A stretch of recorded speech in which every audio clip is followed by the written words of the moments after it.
How to remove password on HP laptop. First, click on the Start menu and type Settings, then open it. Once the Settings window opens, click on Accounts. Now, from the left side menu, select Sign-in options.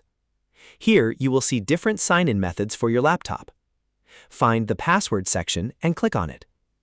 After that, click on the Change button. Windows will now ask you to enter your current password for security verification. Type your current password and click Next.